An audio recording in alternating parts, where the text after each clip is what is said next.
Hey everybody, welcome to the third episode of the Boarding Lounge podcast. I am George the Travel Genius, and I know it's been a couple weeks since I promised this episode would come out, but there was quite a few issues. I said that I would be broadcasting this and recording it live from the grand opening of the TWA Hotel in New York's JFK Airport. That didn't happen for a couple of different reasons, and I'll go into them right now. But needless to say, I will be covering the TWA Hotel opening as well as something else that grates me, dealing with Costco and how just not right they are for travel. So let's just dive right into it, all right? So it has been said that one cannot return to the home that they once knew. Well, a couple of weeks ago I put that to the test, and we all followed the after the announcement in 2015 when JetBlue said that they were teaming up with MCR Morse, hotel developers, to breathe new life into the old, pretty much abandoned TWA Flight Center terminal at New York's JFK Airport. Pretty much all of AvGeek world went nuts. I know I did. Not to mention, former TWA employees that I know and just airline people in general. Construction started going along at a very rapid pace, and every few months on the hotel's website and the mailing lists, you'd get an update and progress reports, and listing new and kitschy vendors that will open storefronts and furnish the hotel in some way. And I totally got stoked for this. I was so excited to just be able to go into that iconic terminal. And then they asked for TWA artifacts and memorabilia and stuff. And anybody who knows me for any length of time or has, looked through my various albums on Facebook or social media in general, they know that I have a treasure trove, or had a treasure trove, of TWA stuff. So I sent a few boxes out that they might want, and I was just stoked to do it. I wasn't too optimistic. I figured they're just going to archive it and put it on some shelf for display at a later date. But I was pleasantly surprised when I got to the hotel. But anywho, that's later on. Let's just keep going. Like I said, the terminal's iconic. Most everyone I know has some form of memory of going through or in or out of that terminal, or working in that terminal, or what have you. The earliest memory from my family is my parents emigrating to the U.S., and both my mom and dad, came through that terminal in 1963 and 1978, respectively. And then, more news came out, as the closer we got to opening day. The hotel was announced to have 500 plus rooms, conference event facilities. It's the only functioning on-airport hotel since the closure of the infamous Ramada Plaza JFK back in December 2009. For an airport the size of JFK and for just the level of traffic it has, you need a hotel that's on site. There's no excuse not to. LA has them, London, Heathrow has them, even Rome has a Hilton built on top of its terminal. There's no excuse why JFK shouldn't. And more information was coming out at a rapid pace. About once a month I'd be getting updates. There's going to be 8 restaurants and lounges, a rooftop infinity pool overlooking the ramp out towards the north part of Terminal 4, the international terminal as it used to be. And then they announced that they were going to have a real-life Lockheed Constellation transformed from a real aircraft into a cocktail bar parked right outside the terminal, which I thought was cool. And I was just getting so excited to stay here. So fast forward to 2019. I got an email in January saying that bookings would open at noon on Valentine's Day. So I set my timer. Noon came around, and I was definitely one of the lucky ones that managed to get their bookings in. However, one little glitch, I wasn't allowed to book consecutive nights, so I booked 2 separate reservations, one for each night in the same category room.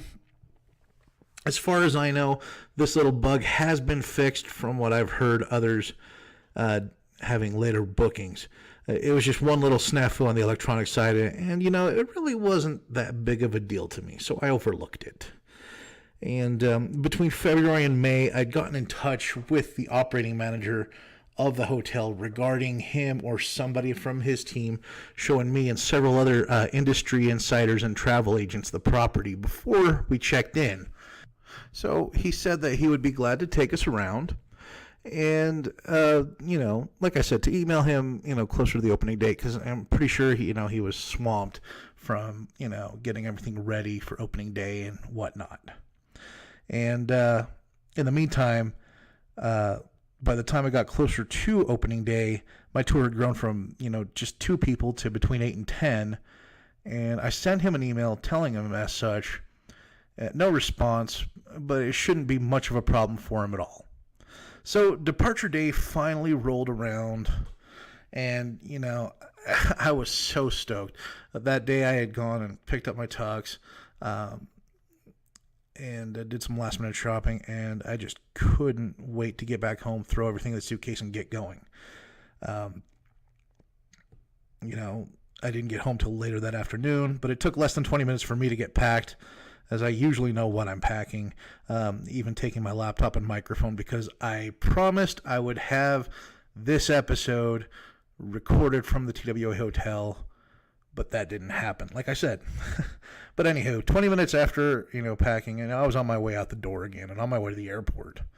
Now, most of you who do follow me, y'all know I have this little teddy bear named Philbin. I travel with him and post photos with them on Instagram for a charity that we support for kids with cancer in hospitals in the Atlanta area, mainly because this was a charity that went through some Delta Airlines Diamond Medallion members that set it up. But anywho, I've got Philbin there. I put some TWA wings on his scarf right under his Delta wings. And then I also had this carry-on bag that the TWA hotel had sent me for donating stuff to them.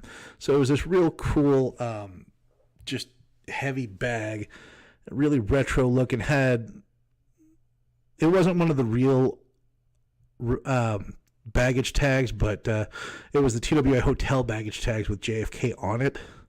And then, like I said, I had so much stuff in my TWA collection. I dug through storage boxes and came out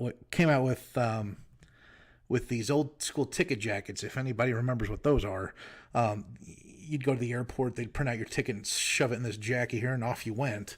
I found some old TWA ones that were specifically printed for travel agent use. So I got one of those, went to the airport, printed out my itinerary a couple days beforehand, and shoved that in there, and off I went. So, getting to the airport, the first thing people noticed was my carry-on bag, the TWA bag, and especially the folks at the American Airlines counter. And from the reaction of them, they appreciated the touch, and a couple of them did come up to me, and they took pictures and all those sorts of other stuff, and they were asking me where I was going and what I was doing. And I thought that was really cool. I've known these people for decades now, and it was nice to kind of sort of be representing the Salt Lake faction for TWA. But anywho, it was a red-eye flight to Charlotte first, and I'm not a fan of these semi-transcontinental red-eye flights from Salt Lake to the East Coast, because usually it's only about 3.5 to 4.5 hours long, and you're not getting a whole lot of sleep on those flights. But I gotta admit, these flights were absolutely fantastic. Both to Charlotte, I slept the whole way, so I don't remember a thing. And the flight up to Kennedy from Charlotte was just awesome. And we even arrived into JFK a bit early, until we started taxiing around. Then we had to wait for a couple of slow-moving a Saudi Arabian flight and I think it was a Virgin Atlantic flight as well, but I can't remember. I do know that we were stuck on the taxiways just crawling to Terminal 8. And then, by the time we got to the gate, we started deboarding and let's see, getting to the baggage claim. Everybody was just sitting around and baggage took forever to come down. I mean, it took a good 45 minutes for the bags from my flight to hit the claim. And I was so grateful that there was a fully functioning Dunkin' Donuts there. I needed coffee like nothing else. So, waiting for my bag to come down, had coffee in hand, had my carry-ons, had everything. Bag finally came down, so off I went to catch the air train to Terminal 5. Now, at JFK, they have that air train, which is phenomenal. It's awesome. But the way they have the Terminal 5 station set up is just mind-numbing and weird. Back when they built these stations, the Terminal 5, there was no Terminal 5 in use. It was just the TWA Flight Center. Nothing was going in and out of it. It was shuttered. So it was the Terminal 6 stop when Terminal 6 was still standing, where JetBlue was flying out of at the time. And it used to be the old TWA domestic terminal, and before that it was the National Airlines Sunport, if you can remember that far back. But where the station was now, it connected to JetBlue's current Terminal 5, and it was a good 500-yard walk from the AirTrain station all the way around into the terminal, and then you head down 3 flights to the baggage claim, to the JetBlue baggage claim, and then you got to follow the signs for the TWA hotel, and they were kind of hidden, and I asked a couple of the JetBlue folks there, and they had no idea. Honestly, most of them had no idea, but lo and behold, I did find a TWA hotel sign, and then I just followed my way there into this little elevator, and then you go up one flight to this cool little, I almost want to call it a vestibule. You just walk in there, get out of the elevator. On the right is this really, really cool replica of Jack Fry's office, the TWA's very first real leader. And on the left of it, you've got this huge mural of, stars that used to fly on TWA from Hollywood. And straight ahead, you walk into the iconic tunnels that used to connect the flight center to Flight Wing 1 and Flight Wing 2, where the flights would actually depart. And you walking down that tunnel the first time, you're just thinking back to all the memories, as a kid or, as an adult going through there, catching flights, heading off one way or the other. Yeah, I started crying. And I wasn't the only one. There was quite a few people there that were. And, most of the time for me and my family, it was usually to catch the flight anywhere between Athens and Salt Lake City and St. Louis. TWA having a flight from New York to Salt Lake for a very brief period of time. You started with an L-1011 and ended up with an MD-80, but that's history. After that, we'd usually go through St. Louis for one reason or another until they stopped flying to Athens. But yeah, going down that tunnel was just something else. It was amazing that very first time. It was like coming home again. So you enter the flight center from the tunnel, and it is still the spectacle that it used to be. Nothing has pretty much changed in the layout. There was nothing really you can do because it is a protected almost monument status inside and out. So there was not much that the developers could do. They can't knock down any walls. They can't do anything like that. They couldn't change the tiles out. And why would they? But they did need a good power washing after 60 years of grime. It's just little things like that. The terminal looked fantastic. You go down the one way. There's the ramp that took you down into baggage claim back in the day, but now it just takes you down into where check-in used to be. Now it's the hotel front desk, and that part of check-in was always the first class, ambassador class, Transworld First, Transworld One, and VIP and group and VIP check-in. There was a couple of couches laid around, for people waiting. But when I arrived, there were still several hours away from opening of check-in. So I looked around and reminisced a lot. You pass through the front desk area and you're in the central part of the lobby where passengers used to enter from the street. And in between the entrances, you've got that iconic information desk with the unmistakable clacking of the Solari flight board behind. And they got it to work, and man, that was just awesome. That was something sweet. Just listening to the clacking and watching the flights come up, even though they weren't real flight numbers or real destinations to where some of these airlines went. Like some of the cool ones were National Airlines to Omaha or Flying Tigers to like Peoria or something like that. They had Olympic to Athens, which I thought was cool, and they had Aeroflot to San Diego, which was hilarious. But yeah, I got a kick out of hearing the old clickety clack, and just happy that they got that board functioning again. And looking around, there were some other cool things on the other side of the board where economy class and the group check-in was. Management had set up a food court down there, and there was a few restaurants that were starting to set up by the time I was there.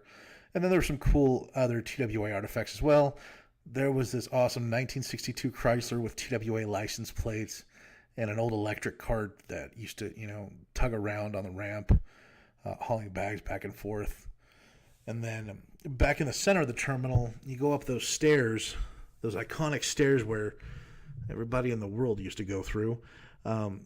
You had the sunken lounge, which right in front of you, which is where people, used to sit and wait for their flights or just sit and watch the planes. And a couple of us have even spent entire nights on those cushions. And it just brought back a couple of memories for me as well. I remember the very last time I went through that terminal, my flight to St. Louis was canceled, so I ended up spending the night in that terminal, and 6 a.m. rolled around, caught my flight out to St. Louis and back home to Salt Lake. And that was the last time I was ever in the terminal. And just remembering that, brought a big old smile to my face, because I remember waking up and, the sun was coming through those big plate windows, and there was the tail of the TWA 767 just waiting there. And I was like, well, time to get this trip underway. And I had no idea, but that was my last trip on TWA. But now what you see out those windows is JetBlue's monstrosity of a terminal, and off to one side, you've got that gorgeous, beautifully restored 1958 vintage Lockheed Constellation, which is open to the public. It was open when I got there, and it was smack in the middle of the sunken lounge was the other Solari flight board. That was up and running as well, and this one had been programmed to flip to various greetings in different languages, a TWA jet plane and some logos. And they even had the Mets popping up on there at one point, and various suppliers and developers that were responsible in the building of the hotel. And I gotta admit, for someone who hasn't set foot in the building in 18 plus years, this was all very heady and emotional stuff to be back in there. And then on either side of the main stairs are the restrooms, gift shops, and phone banks. They still kept the phone banks, and they added these old school rotary phones, which would work. I hope they're working now, but when I tried them out, they weren't. And it said, for a dime, you could place a call, or as the phone said, try your luck, or press or roll 5 to hear a message from TWA. But the phones weren't working yet, so next time I go, I'm going to try that out. And then to the right of the sunken lounge was the second tunnel, which used to take you to Flight Wing 2, which was where TW Express, Piedmont, and other partners with TWA had their gates. And then towards the end, I know we closed off 3 of the gates and repurposed that area as a baggage sorting center. And there was maybe 1 or 2 gates after that. But now the tunnel serves as a passageway to the second tower of hotel rooms and another access point for the underground event center and ballrooms. Also, this is the tower with the soon-to-be-opened infinity pool on the roof with those amazing rampside views that we've seen in articles.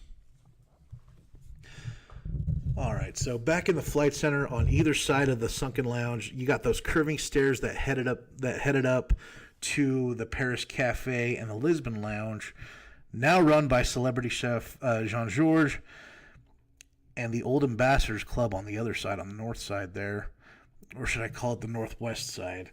They had some fantastic displays of uniforms worn by flight crews throughout the years, as well as the tiny hidden semicircular seating areas where icons like various popes and the Rat Pack and Marilyn Monroe, Lucille Ball, and scores of other VIPs and celebrities used to wait for their flights in relative anonymity and peace and quiet away from the milling crowds downstairs. All right, now, I got to go back to this. One of the centerpieces of the hotel, like I said, is that static display of the Connie out on the partial ramp. Now, this gorgeous bird was lovingly restored and trucked down from Maine by the expert model makers from Atlantic Models of Miami. And the plane is completely refurbished right down to the instrumentation in the cockpit. The inside is in the process of still being turned into the bar and lounge, and with no air conditioning, I just don't see how many people are going to use that, for more than a few minutes in the summer months. I hope they get some AC in there because she is a gorgeous addition to the hotel that should be used properly. And that's one good thing about the property and the management. They've got all that airline stuff down pat. And heading into the hotel towers on the bottom level is that event center like I told you about, with its ballrooms and smaller conference rooms. And spread throughout the area are cubbies with a decent amount of TWA artifacts, including some of my very own, which I was shocked as hell to see. On one of them, it was just a simple set of coffee cups and plates from the Ambassadors Club that I had, and a silver coffee server.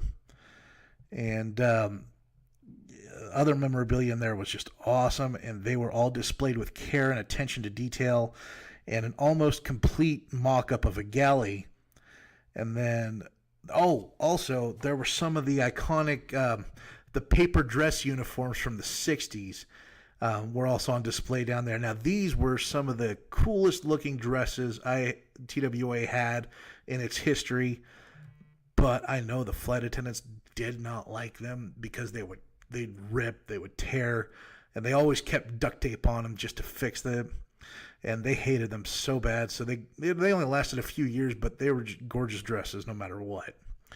But like I said before, the hotel management sure knew what it was doing regarding the airline stuff they were displaying and how they wanted the branding to look. Now, both towers have 7 additional floors of rooms, and for the rooms that were completed, they were fantastic. On the tour, we got to go in one of them, and it was just such a cool room. I couldn't wait to stay in it. After my own little walk around, I went back to the flight center and stowed my bags behind the media desk that was set up there, and I met several people from the group. And then I tried to get in touch with a manager that I had set the tour up with, to no avail. Another one of our folks there, he got in touch with management at the front desk, and he basically ordered them to send a manager out, or else, we'd be walking out. And once the manager showed up, the manager tried pawning us off and say, just go walk around, go check everything out on your own. However, we had explained to him that half of us had flown in from the West Coast just for this tour, And instead of sending us on our own to wander around and seeing as we had several groups that are looking to book this hotel for event space and room blocks, we'd like a bit more formal setup and attention, please. And it was promised in the emails that I had. So the look on the master manager's face was priceless. So while he delegated a few tasks off, he came back personally to take us on the promised tour, which was much appreciated. And we were taken all over the tour except up to the pool deck. But it was still under construction, as I understood it, with electric wires everywhere and construction crews still getting it done. It was also implied during the tour that reservations of any kind at any of the restaurants and the pool bar were out the window on opening day. Not a grand opening by any means whatsoever. And once the tour was over with, check-in supposedly was open, so we all queued up, much to the surprise of the front desk staff. And at this hotel, this is a first for me. Check-in is not, in the traditional sense, what we would think for a hotel that bills itself as a 4-star establishment. You line up to a kiosk, which is built out of those godforsaken Apple iPads. I hate those. Anything professionally done on those, to me, it's just lazy and slightly incompetent. But where you're supposed to swipe your card and scan your keys yourself. I mean, this is great at somewhere like a Motel 6 or a Fairfield Inn, but if you're trying to pawn yourself off as a 4-star hotel, even 3.5 stars, it doesn't cut the mustard. And believe it or not, the system was not working, and it didn't work for most of the folks with reservations. The front desk staff was literally inundated with lost and rightfully frustrated patrons just waiting to check in and get their room keys. Luckily, my wait was only an hour and a half long, but there were others there who were waiting 4+ hours. So with my room key finally in hand, I headed up to my room in the Siren End Tower. So I was on the north side on the 7th floor in a King Executive Junior Suite, as it was called on the website. So I hiked up the tunnel to the entry point, only to find that the elevators were not working. I was dreading having to, schlep my bags up, 7 flights of stairs. But luckily, one of the construction crew was coming out of the rooms on that floor, and they saw me hauling my bags up, and they just told me to come around behind him, as there was a staff elevator that was currently being used to take guests up to their rooms. 4 stars indeed. But I finally got up to my room, walked in, and lo and behold, no power. At all. Put my stuff down and heard a jolt through the walls, and the lights in my room finally came on. I had very little time to get ready, so I just hopped in the shower, which had no door on it. I don't know if that's part of the design or not. It was just a little off for me. I cleaned up, I put my tuxedo on, ran out of the room and onto the party that was going on downstairs. And as was stated earlier, any reservations made for dinner in the Paris or the Lisbon Lounge, Paris Cafe or the Lisbon Lounge, or out on the Connie, they just kind of went out the window. But I was glad to get a chance to go up in the Connie and have that first glass of fake Prosecco before dinner with the group up in the Paris Cafe. I gotta say something about the Connie again. She is gorgeous. The livery was only a tad off, but other than that, she was restored faithfully and perfectly.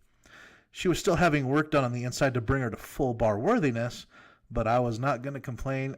I was just happy to be there.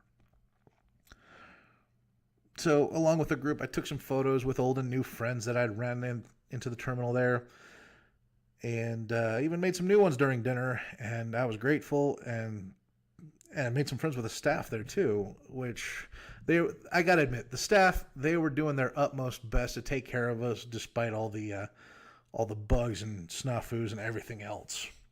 But for a restaurant bearing Jean-Georges' name, the food was okay, but it was nothing stellar or noteworthy. You can literally get that same kind of food anywhere else in JFK in any terminal. Destination dining, it's not, and which is a shame, because if Jean-Georges is going to put his name on it, then the menu needs to be tweaked, and they got to make it more. They got to make the hotel more of a reason to come out to JFK to spend that kind of money to park at the hotel and have dinner, and then go back home or even stay the night at the hotel. But yeah, the food that night was just regular restaurant food. Nothing to write home about, but it wasn't terrible either. As for the prices, especially in the sunken lounge, they are astronomical. No one on any normal day would pay those kind of prices for a drink or for a small bowl of guacamole. I think that came out to like, what, $20? Something like that. The only somewhat decently priced place to get a bite was in the food court downstairs, and they had their own problems after opening day as well, but that's a whole nother story. So after dinner and everything else had died down for the evening, I headed back up to my room to unwind and get off my feet. I was exhausted. I had been up for the last 35 hours with, maybe like 2-3 hours of sleep in between. So I tried to plug in my phone and my CPAP machine. The instant I plugged in my CPAP machine, sparks shot out of the outlets. I thought that was crazy. I tried another outlet in the bathroom, and thank God I had an extension cord with me because that worked. I didn't hear any sparks flying out of that one. So I plugged it in there, and I had to charge my phone on my portable charger, which was fine with me, no big deal. I wanted to call down to the front desk and notify them of what happened, but there was no phone in my room. They forgot to install the phone in my room. And also, I looked around for a trash can, and there wasn't one. There was a cheap plastic mat on the counter with trash on one side and recycle on the other side, so God and everybody else could see what you're tossing away. Once I was finally ready for bed, though, I tried to figure out where to turn the lights off, but couldn't, as the light switch in the entryway cuts power to the entire room. That was awkward. It's like Motel 6 says, we'll leave the light on. So that's how I spent the night, with the lights on. Well, at least the TWA hotel delivered on that, even though it wasn't promised. And there were quite a few other things that irked me about how not ready the back end of the hotel was, especially for what they were trying to position themselves as. The nightly rate for my type of room was $309 plus tax a night. Well, for that kind of rate, you can stay in Manhattan at almost any 4-star hotel there. Even on Fifth Avenue, you could find $300 a night room. We're not talking about the Langham here. We're talking, or Waldorf Astoria. We're talking about like the Hilton or the Hyatt Place, even a Sheraton or a Westin. For a 4-star hotel, though, the TWA hotel has no room service, no 24-hour dining options, no secure access for the room floors, which was a huge, huge no-no for a hotel of the caliber that they're trying to go for. No wake-up call possibility, no concierge or baggage porters. And these are all just little things you'd expect from a hotel charging that much and acting like a 4-star worthy lodging. And I totally get it. It was opening day. There are going to be problems. Everything's not going to be set up. I get that. Fine. So we'll give them a few months and see what happens. So the next morning came, and I awoke to the most spectacular view, though. I had the flight center taking up a good half of the view, and the other half was the going-ons over at Terminal 4 with, Airbus 380s and 747s from nations the world over displaying their colors and flags. I sat there for a good 45 minutes just mesmerized and watching. Luckily, I was staying over another night, but I had to report what had happened the night before, so downstairs I went and into a scene of pure bedlam.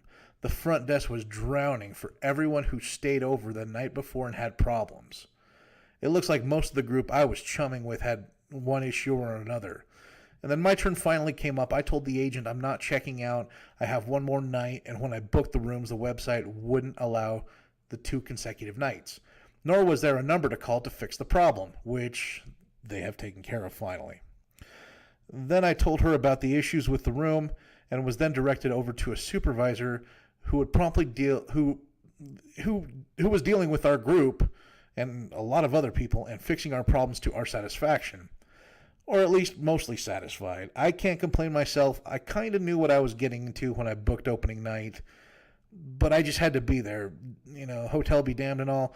I had to be in that historic terminal. That's all I really wanted. So my opinion on the TWA hotel right now, as it is right now, it's nowhere near ready to be open. And it's been 2 weeks now. I know that they are fixing things left and right. So as it as time goes on and the bugs get ironed out, the hotel will no doubt be a place worthy of spending the night there, or for anything it would be fine. But when I got around during my stay, it was good for anything except staying in the hotel. All you could do was the best part of it was walking through the flight center, going upstairs to the restaurants and cafes, even though they had their own problems, was strolling through the Ambassadors Club. Just being in that terminal was awesome. And I can't wait to return in the fall and see how the problems have been fixed, and to walk through that glorious and perfect flight center one more time. And I will give the hotel another chance. And hopefully they do have those issues resolved. If you guys have visited the place, the flight center, or not, or if you want to, drop me a line, hit me up on social media, or email me at info@georgethetravelgenius.com, and let's talk about it. Moving right along. All right, so next up, I want to talk about Costco travel, only because I think they're one of the bigger, I wouldn't call them a scam, but I wouldn't call them a real travel agency either. And during my time at AAA, the single biggest question I got was, why are we more expensive than Costco? Aren't I supposed to be getting a discount with AAA? What makes you better than Costco? Well, okay. Make that the single biggest barrage of questions. So let me go ahead and answer a few of these burning questions right here, right now, as I still get these questions today, minus the AAA discounting. So why are travel agents more expensive than Costco? Usually we're not. We could find you the same exact deal Costco has if we're comparing apples to apples, oranges to oranges. The reason you see it cheaper on Costco's site is they take the majority of the travel agent commission out and give it back to the member in the form of a cash card. So basically, you're spending $2,000 on a cruise per person, and you get $330 back on a cash card. That was the commission. And heaven help you if you need help from an agent from Costco during your travels. They're nowhere to be seen. What do I mean by this? Well, let me put it to you this way. Your travel's an investment of time and money. If something happens at any phase of your investment, either before, during, or after travel, you need someone there who knows your trip and can help you out day or night and can get you out of whatever jam you're in. A reputable travel agent should be on the same level as your family doctor or lawyer.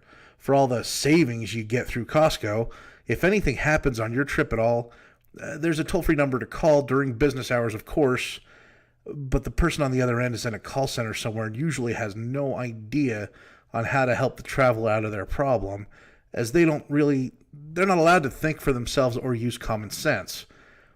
Let me give you an example of one place I worked at. Just the kind of people working these call centers. When I moved back to Utah in 2013, I worked for Teleperformance as a travel consultant, as they had a contract for Expedia. What I found there was just pure insanity. The training was incredibly subpar for the work that had to be done. The project manager at the time didn't even have a week's worth of travel training and didn't know much about travel at all, period, and should have been removed from the project and replaced by one of the managers there who were far more capable and able to help out in a crunch instead of hiding in an office watching YouTube all day, which is what she did. As far as the frontline employees, the ones on the phone, taking your credit card info and everything else, well, several of them had nefarious pasts, including credit card fraud, securities fraud, and one even had some sort of bank tampering charge. The only way I found all this out was I used to do background checks on people I worked with back in those days, as I was paranoid about having my identity stolen again. And some of these people just freaked me out. Would you feel safe giving your financial info to someone with a shady past like that? I don't think so. Most call centers, Costco's included, hire dozens like this. Now, my apologies for going off on a tangent, but shady practices like that irk me to no end. Well, back to the topic at hand now. The next question is, what makes you a small, independent travel agent better than Costco? Oh, gosh. I could spout off an advertisement about how good I am as an agent, or how many repeat and long-time clients I have, or how they rave about my services, etc., etc. But I won't. Y'all get enough of that, following me on social media. What makes any reputable agent better than Costco is the fact that we're there when things do go wrong, and more often than not they don't, but when they do, you'll be glad we're there. We use our knowledge and our common sense to find you the absolute best fit for what you're looking for to begin with. And more often than not, we can also find a far better value than you can find online. We're not talking about just a lower rate here and there, although that might be part of it sometimes, but other extras added as well, or maybe like a complimentary upgrade, little things, included in your room rate, like a bottle of wine or whatever. Just little things like that. The point is, it's always good to have someone who can make your travel dreams all come true and take care of you from the time you leave your house to the time you get back. Now, let me ask you this. Don't your lawyers, doctors, and accountants all have to be certified to practice their trade? Why wouldn't you ask that of your travel agent? Any agent who has their CTA, CTC, or CTIE designation, they are worth their weight in gold. They have knowledge and experience and good old-fashioned horse sense on their side. They can get you where you need to go and when you need to be there at a price that you're probably going to be happy with. Not only that, they can give you all the info you need on visas, passports, immunizations, government travel warnings, and so on and so forth without having you spending your own time doing it yourself and, pulling an all-nighter on Google. A real travel agent lives and breathes travel. The call center order takers do the job for a paycheck, and they have no real vested interest in your trip whatsoever. A real travel agent is as trustworthy as your doctor. The call center, not so much. Also, and perhaps most importantly, a real travel agent will make you feel comfortable and put your mind at ease during any sort of travel snafu or problem you might have. Moving on.